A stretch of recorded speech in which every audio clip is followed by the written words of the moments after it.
Hello and welcome to the API New Hire Orientation. My name's Matt, and I'm API's Regional Safety Coordinator.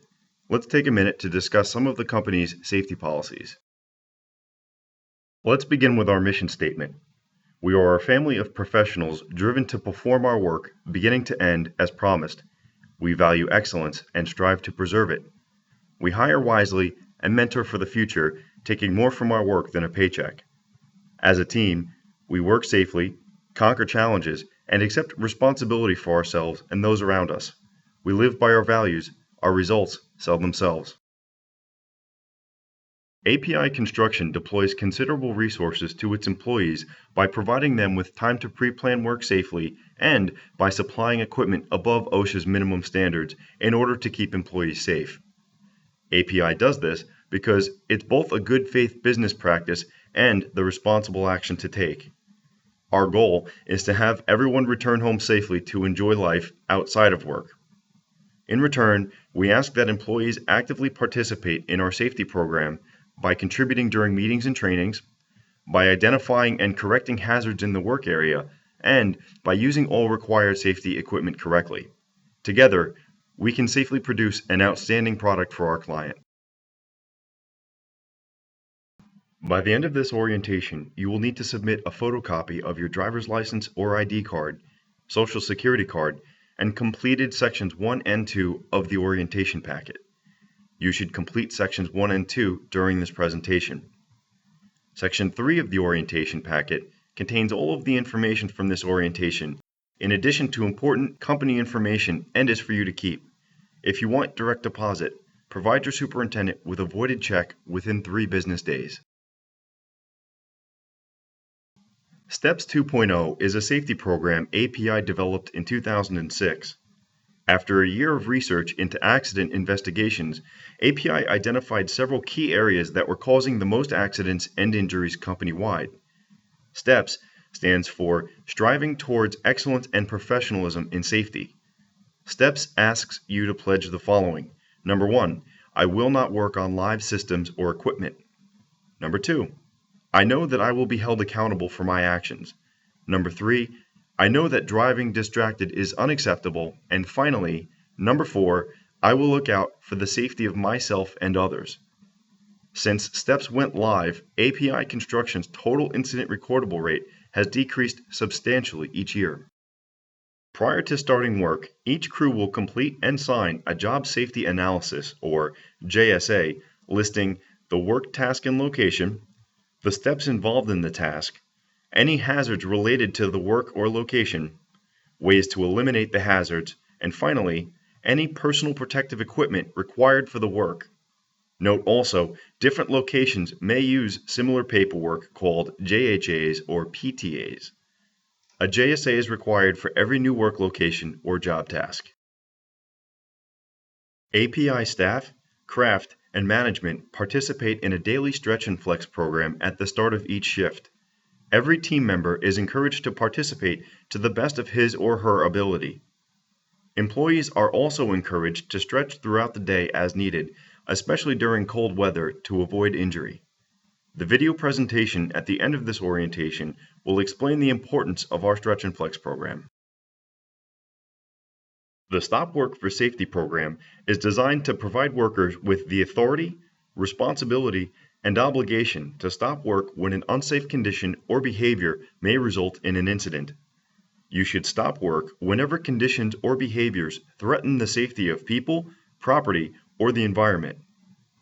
Some examples of stop work situations include dangerous weather, unplanned changes to your work, your area, or your plan, any emergency situation, if you observe improper equipment use, anytime you feel training is inadequate to safely perform a job task, whenever unsafe conditions or equipment are present, and finally, anytime you have PPE concerns.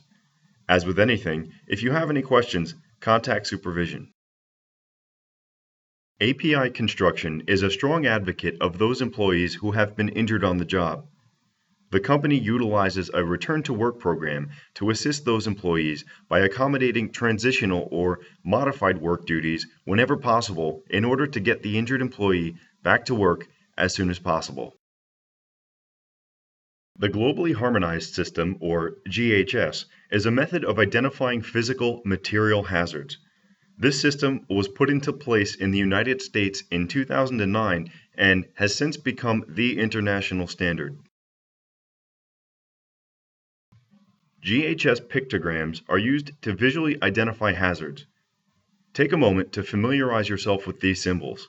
Note that many of the symbols stand for more than one kind of hazard. If you need additional specific information about a material, you can read the product label or ask your site safety coordinator or foreman for a copy of the safety data sheet. Here is an example of a GHS compliant label. It starts out with the name of the product followed by the signal word. Danger will indicate severe hazards and warning will indicate less severe hazards. Next are listed any hazard statements that apply to the material, like highly flammable or caustic. Then we have any precautionary statements, which are generally self-explanatory. Next is the supplier's information, which includes a phone number in case of emergency. Finally, any relevant pictograms are shown on the label. The NFPA 704 diamond is another hazmat placard that you may come across on job sites. The diamond is broken down into 4 smaller, color-coded diamonds that represent different physical hazards posed by a material. The red diamond represents flammability, the yellow diamond represents reactivity, the blue diamond represents health hazards, and the white diamond on the bottom indicates any special hazards to be aware of. In this example, OX indicates that the material is an oxidizer. Other indicators could include biohazard, poison, alkali, corrosive, radioactive, and use no water. The blue, red, and yellow diamonds contain a number from 0 to 4, which represents the extent of the hazard present. 0 represents no hazard, and 4 represents substantial hazard.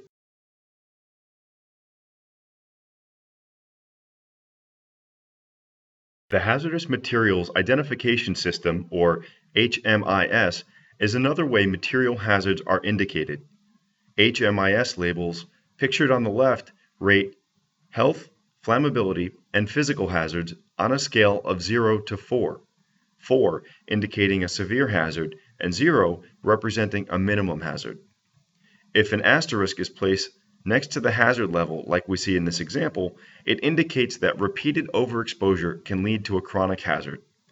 The fourth box in this HMIS label is reserved for personal protection. The letter in the box refers to the level of personal protective equipment required when handling this material. The letter refers to the personal protection index shown on the right. In this example, the HMIS label indicates that a PPE level of A is required. Upon consulting the Personal Protection Index, it is clear that only safety glasses are needed to handle this material. Safety data sheets, or SDSs, identify important information about every material on site. SDSs are now the international standard for identifying material hazards in the workplace. SDSs have taken the place of material safety data sheets, or MSDSs, but contain the same information. Safety data sheets on any product the company uses are available to any employee upon request. See your site safety coordinator or foreman for more information. In some instances, respirator use may be mandated for certain work areas, activities, or materials. Employees will be trained on the respiratory protection plan for the corresponding work if respirator use is mandated. Prior to using a respirator, each employee will have to pass a medical evaluation and a qualitative fit test annually. In situations where employees wish to use respirators where they are not required to by OSHA standards, they may do so, provided that the use of the respirator does not interfere with the job task at hand.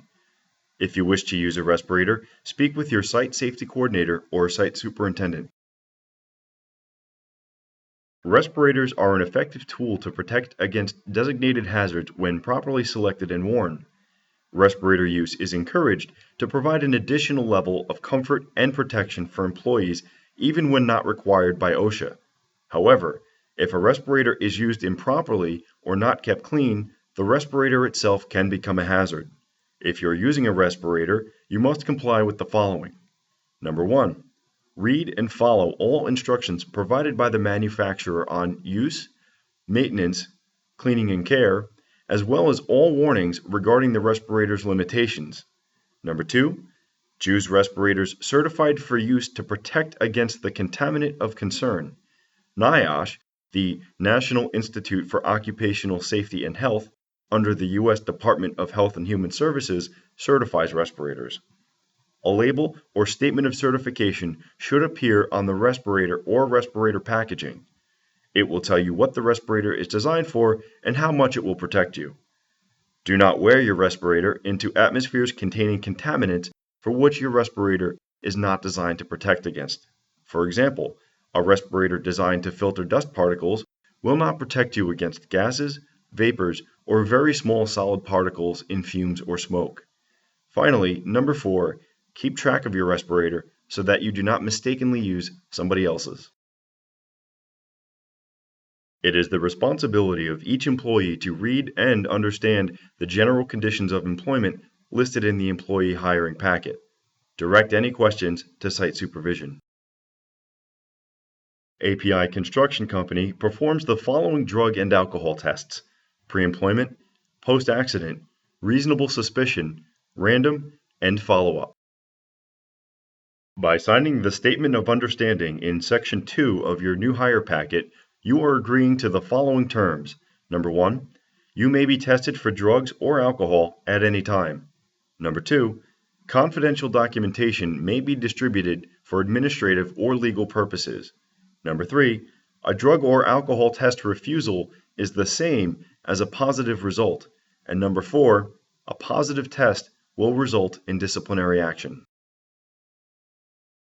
API Construction has made a commitment to its employees and customers that it will provide and maintain a drug and alcohol-free work environment.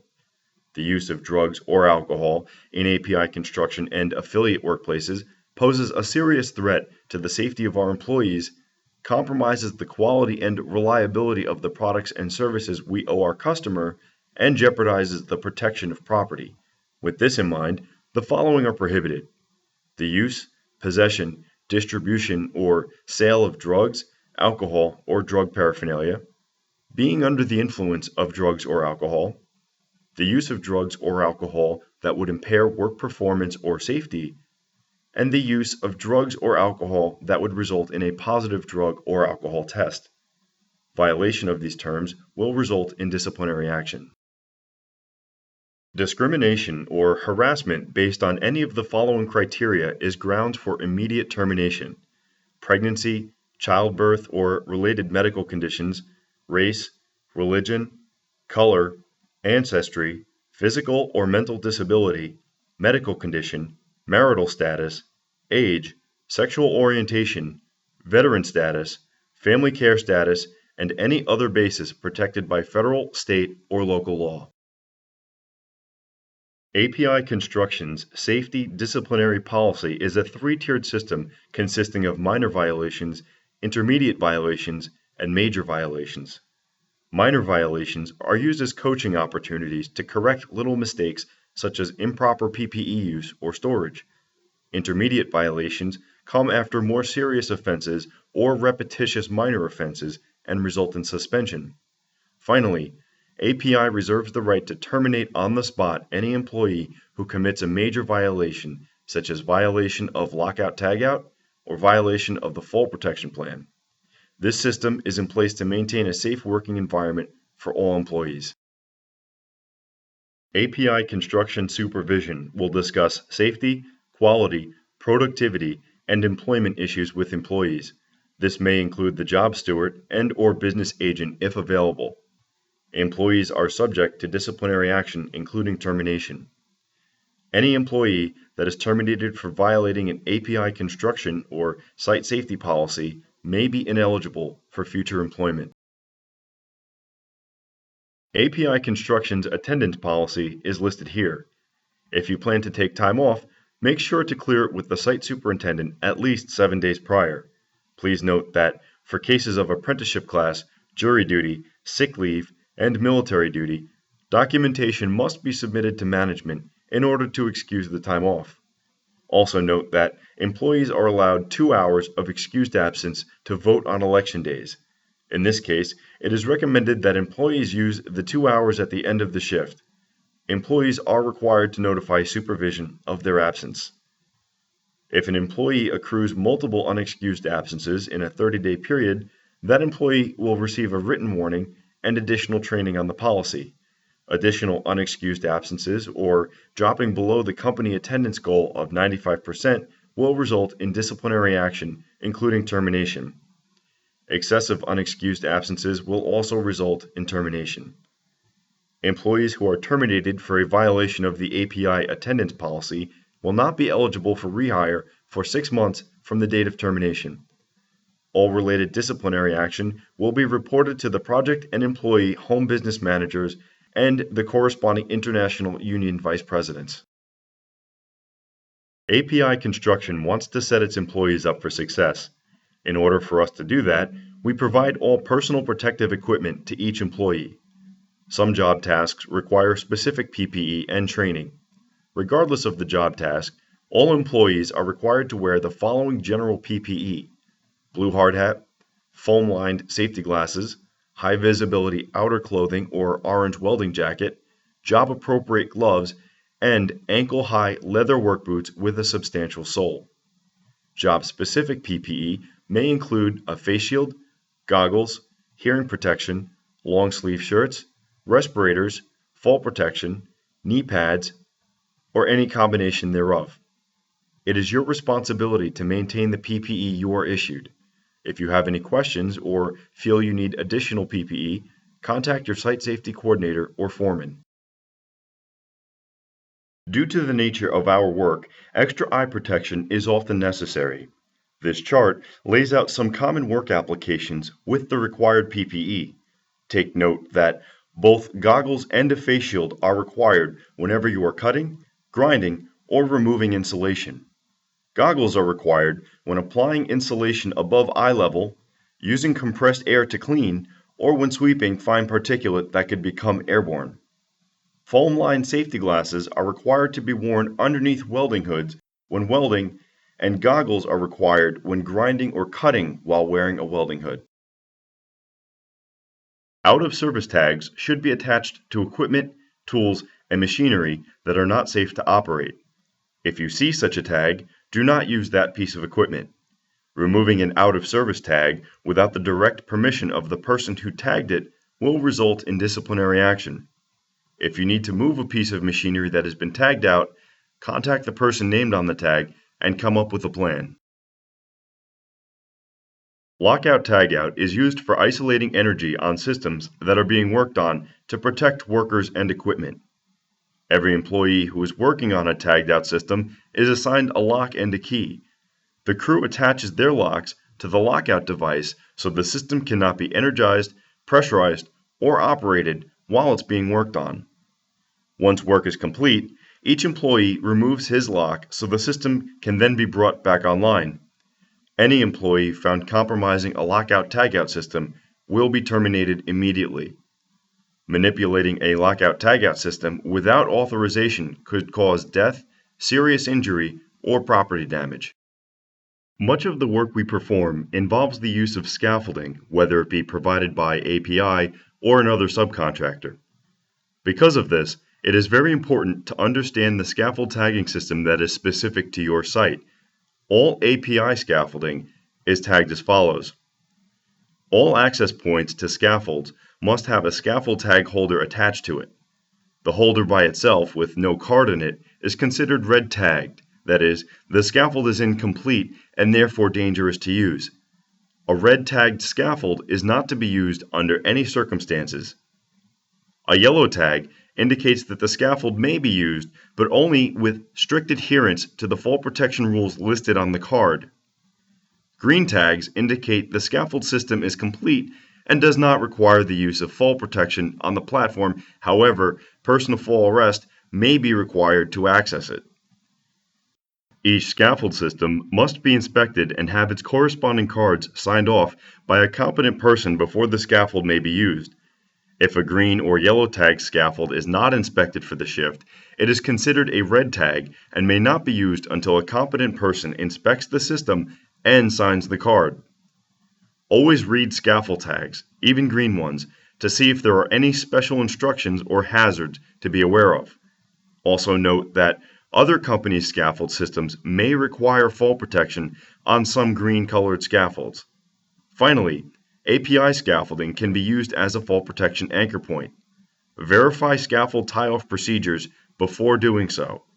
Compromising this process would put you and others at risk. All man lifts, including scissor lifts and forklifts, must be inspected by the user prior to use. API inspection books are available for both man lifts and forklifts and should be filled out during your inspection. Make sure that there is an inspected fire extinguisher in your lift that is fully charged and ready to deploy at a moment's notice. Ensure all control cabling is intact and the tires appear uniform and firm.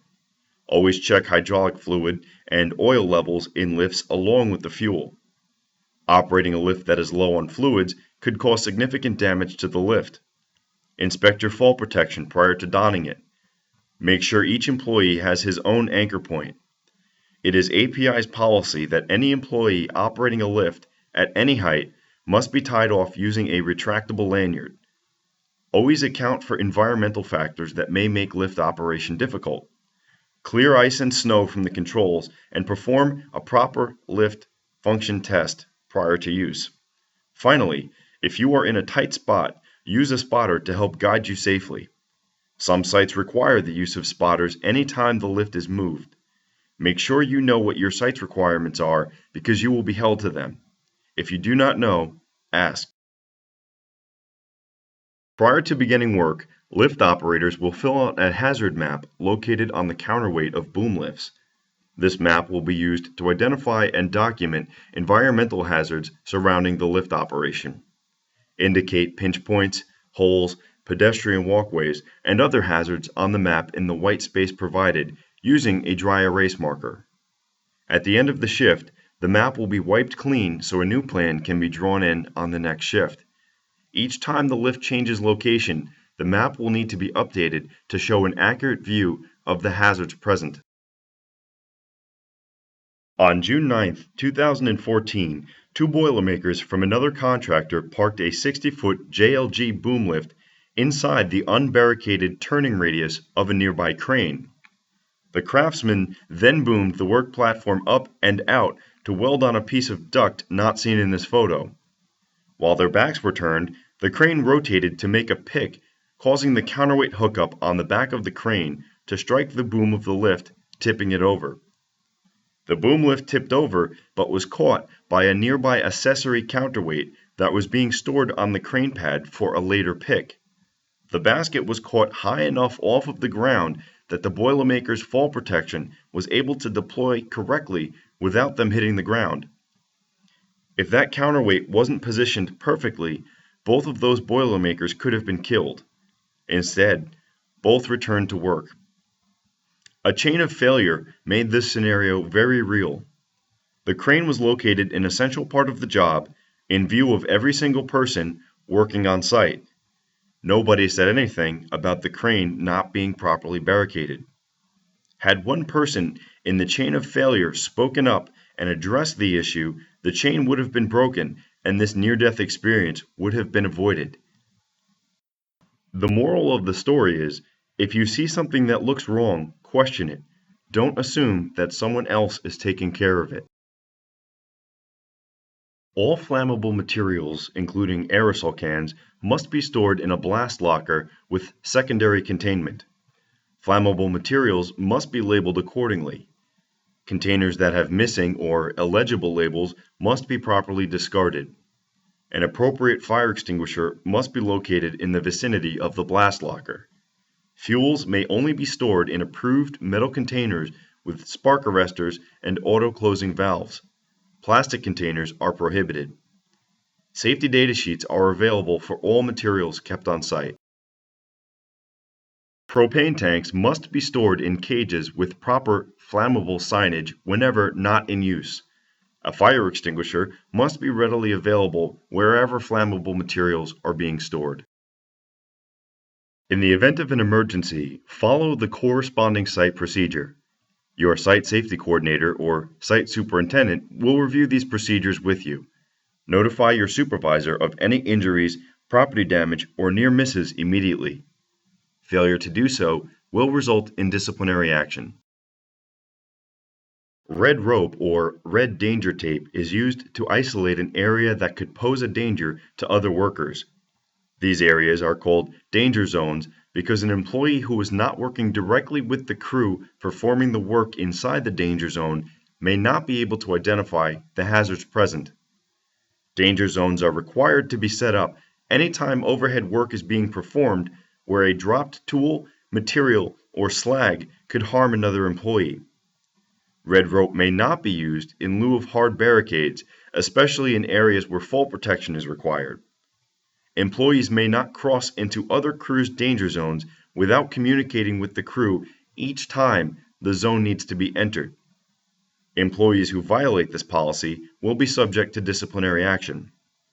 Similarly, yellow rope or caution zones must be set up wherever workers need to be made aware of hazards specific to an area. These hazards are easily identified by workers outside of the zone and can be accounted for. Employees may cross caution zones freely but should remain alert. Yellow caution zones may not be used in areas where overhead work is being performed or where other significant hazards could exist. In both danger and caution zones, signs must be posted on every side indicating the date, type of work being performed, hazards present, anticipated completion date, and site contact name and phone number. Site supervision is responsible for inspecting and labeling fall protection, electrical cords, tools, ladders, rigging, and fall protection on a monthly basis. In addition to this, employees are required to inspect their fall protection system prior to donning it. A competent person is required to inspect any lifeline systems that are being used on site on a daily basis. In the event that site or owner policy mandates a different inspection system, API will comply accordingly. Falls are the #1 cause of death on construction sites in America. In other words, if you're going to die on a construction site, it will most likely be from falling. Consider that when handling your personal fall arrest equipment. API construction requires that all employees tie off when working at or above 6 feet when fall hazards are present. Some job sites may have more stringent requirements. 100% tie-off must be maintained at all times, meaning that if you have to transition from a ladder to a yellow-tagged scaffold that requires fall protection on the platform only, you must be tied off before stepping foot onto the platform. All employees operating man lifts of any make and model, style, or height must be tied off at the lift's designated anchor point with a retractable lanyard before moving the lift. Prior to donning any personal fall arrest equipment, inspect it thoroughly. Anchor points must be capable of sustaining a 5,000-pound impact force. Find out before you put your life on the line. Only one hook in a 2-hook lanyard may be connected to an anchor point at the same time, except when transitioning briefly. Additionally, only one device may be attached to the personal fall arrest harness D-ring at a given time. Finally, it is imperative that harnesses and other personal fall arrest equipment be stored correctly.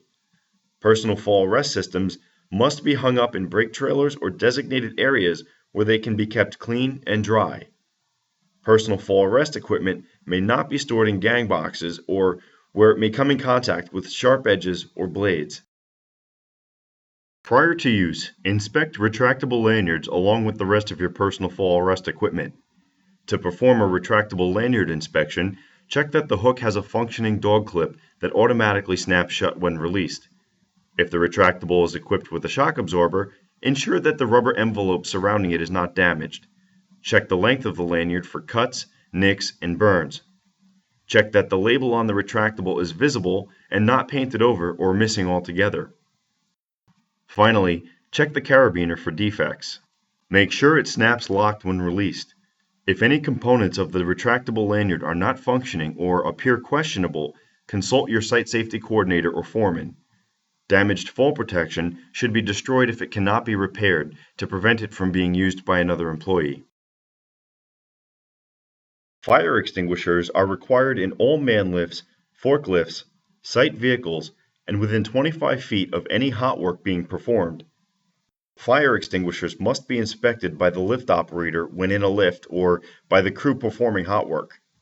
To perform a fire extinguisher inspection, ensure that the needle on the gauge is in the green, the pin is set in the handle of the unit, and the fire extinguisher is mounted so that it can be easily removed if necessary. A fire extinguisher that has been wire tied to the side of a lift will be of little use in an emergency. To use a fire extinguisher, pull the pin that unlocks the lever. Aim low, pointing the extinguisher nozzle or hose at the base of the fire. Squeeze the lever above the handle to discharge the extinguishing agent. To stop the discharge, release the lever. Finally, sweep the nozzle from side to side.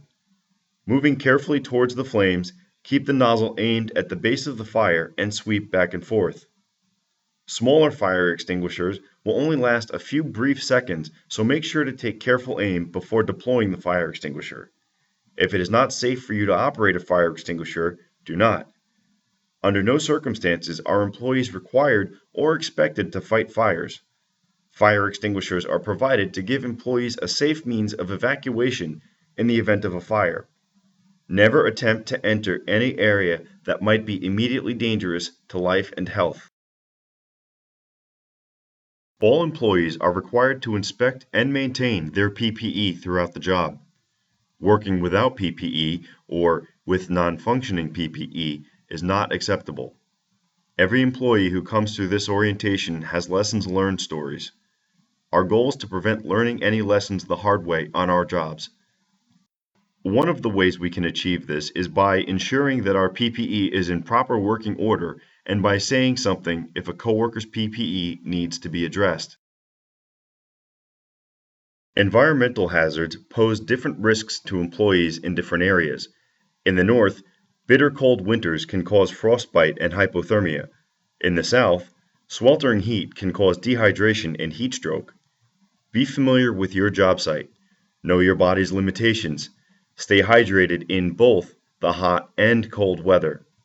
Learn what local animals, insects, and plants pose a risk to you. Take steps to protect yourself from these hazards. For example, to reduce exposure to ticks and poison ivy, tape your pants to your boots. If you know you are allergic to bees, carry an EpiPen with you. API will provide additional PPE if necessary to mitigate environmental hazards. Practice the 20-20-20 rule. Every 20 minutes, take 20 seconds to look 20 feet in every direction to maintain situational awareness. In this photo, an API sheet metal worker had been installing hat bar all day on the side of a duct out of the orange JLG lift. After a while, a welder from another company in the blue Genie lift boomed up and above our sheet metal worker and started welding above his head. Immediately, our sheet metal worker called for supervision, who intervened and got the worker in the blue lift to stop working above head. Our sheet metal worker was able to finish his job and leave the area before the other welder got back to work. Though there was a positive outcome in this situation, had the API employee not been paying attention, he could have been seriously injured if the worker above his head dropped something on him. If you see something that doesn't look right, speak up. Ladders are a common tool that, when used improperly, can cause injury or death. Prior to climbing a ladder, inspect it. Check that the rungs, rails, and supports are undamaged and clean. Also, ensure that labels are present and intact. Ladders must be either tied off manually at the top or footed at the bottom by another employee while climbing the ladder. Only one employee may climb a ladder at a time. Straight ladders should be set up with a 4-to-1 slope, meaning that for every 4 feet of vertical distance, a ladder should cover 1 foot of horizontal distance. Ladders used for access need to extend at least 3 feet above the working surface. Fall protection and correct tie-off will be required of every employee working off of a ladder at or above 6 feet. Always maintain 3 points of contact while using a ladder. Finally, do not stand on the top 3 rungs of a ladder. OSHA refers to falls, struck by, electrocutions, and caught in between accidents as the Fatal Four. They accounted for approximately 545 deaths in U.S. construction in 2014. Think about this and consider how each of these Fatal Four plays a role in your work planning. Ask yourself how you can take active steps to avoid each one of these accidents on a daily basis. Note that since 2012, the death rate from falls, electrocutions, and caught in between categories has increased. At 10:15 a.m. on September 11, 2013, an employee working in the API panel shop was cutting a stack of aluminum sheets with a DeWalt 7 1/4 circular saw. He set the sheets on top of 2 2x6s to prevent the saw blade from contacting the surface below. Prior to beginning work, the employee clamped the sheets together with channel locks. He operated the circular saw with his right hand as he held the sheets in place with his left hand. The saw progressed as planned through the sheets until the blade came in contact with one of the 2x6s, causing the saw to kick back, slide across the sheet metal, and cut the employee's left hand. The employee sustained a deep laceration to his left hand which required surgery. As with any incident, a full investigation was performed which yielded the following lessons learned. Always use both hands when working with any power tool. Guards, shields, and secondary handles may not be removed. Follow manufacturer guidelines when operating power tools. In this case, the saw blade extended beyond the recommended 1/4 inch beneath the material that was being cut. Finally, do not operate power tools without the necessary training. API Construction summarizes its stance on safety with 10 core beliefs. They are as follows. Number 1. Zero is achievable and is the expectation of everyone who works on this team. Zero referring to the amount of injuries API expects its employees to maintain each year. Number 2. We care about each other. The safety and well-being of our team and their families is vitally important to us. Number 3. Every person is responsible for their team's safety. Number 4. Every person strives to improve the safety awareness of those around them. Number 5. Everyone has the personal responsibility, authority, and support to stop work if it is unsafe. Number 6. All incidents are preventable. There is always a cause from which we can learn. Number 7. We will not take shortcuts that compromise safety. Number 8. Everyone is encouraged to voice opinions and ideas. Good catches and incidents shall be shared so that we can learn to be safer. Number 9. Everybody wins. Safety, quality, and production are achievable together. And number 10. Safety never quits. Our families, friends, and teammates need us to be safe all day, every day. API would like to welcome you to the family. As a valued member of the team, please know that your concerns are our concerns. If at any point you have any questions about company or site policies, please do not hesitate to ask your foreman, site safety coordinator, or superintendent. Welcome to the team.